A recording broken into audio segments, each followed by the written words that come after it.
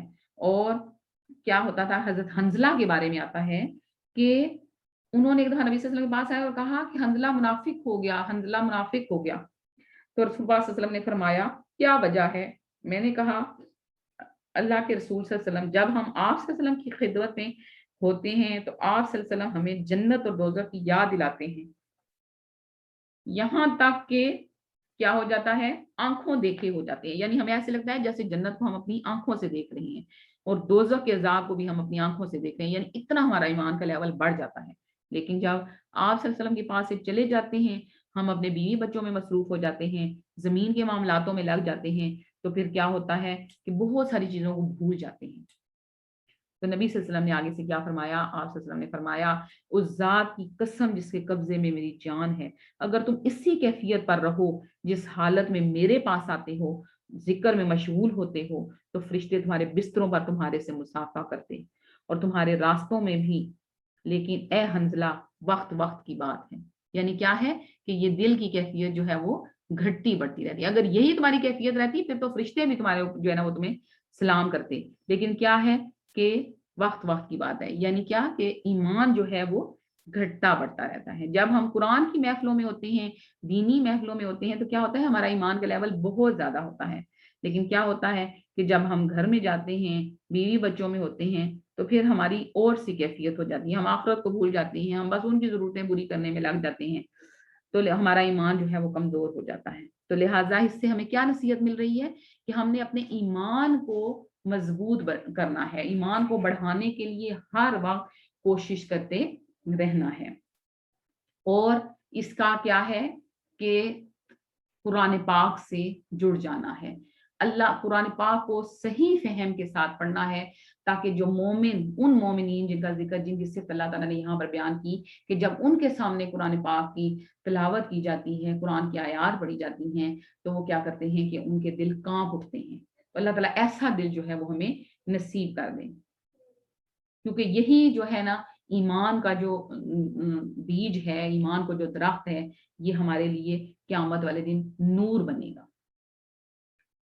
اور ایمان جب کسی دل میں داخل ہو جاتا ہے تو تبھی اس دل کو ہدایت ملتی ہے، اور اسی ایمان کی وجہ سے ہی انسان کو اچھائی اور برائی کی پہچان ہوتی ہے۔ جب ایمان دل میں بڑھتا ہے نا تو پھر انسان کو فرق پتہ چل جاتا ہے کہ حق اور باطل کیا ہے، پھر کیا ہے جھوٹ اور سچ کیا ہے، اچھائی اور برائی کیا ہے، ان کو وہ فرق کرتا چلا جاتا ہے اور صراط مستقیم پر چلتا جاتا ہے۔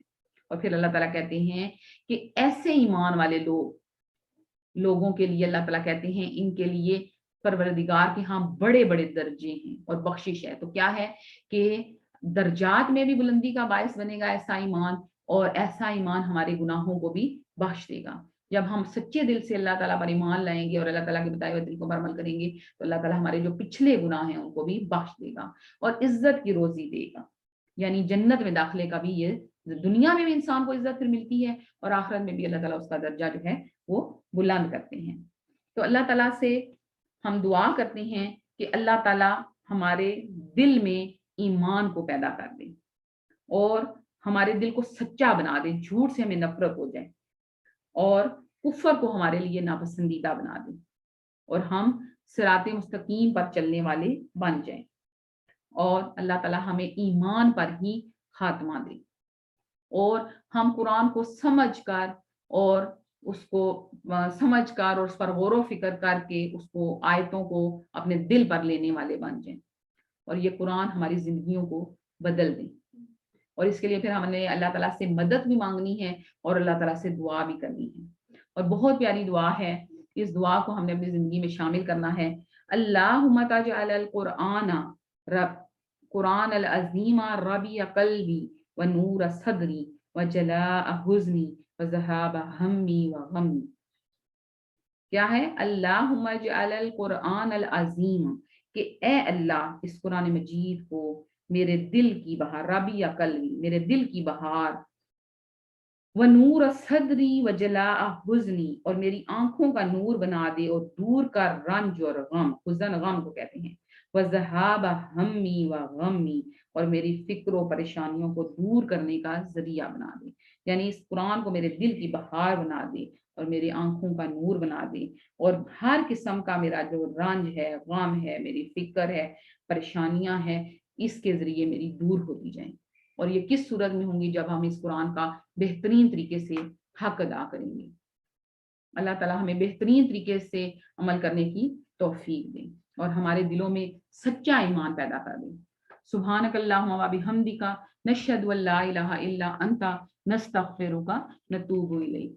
ربنا تقبل منا انک انت السمیع العلیم وتب علینا انک انت التواب الرحیم، وصلی اللہ تعالی علی خیر خلقہ محمد وعلی آلہ وصحبہ اجمعین برحمتک یا ارحم الراحمین۔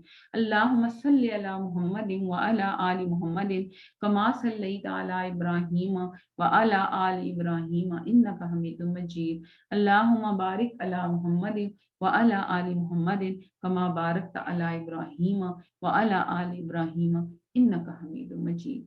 آمین ثم آمین۔ جزاک اللہ خیر۔ السلام علیکم ورحمۃ اللہ وبرکاتہ۔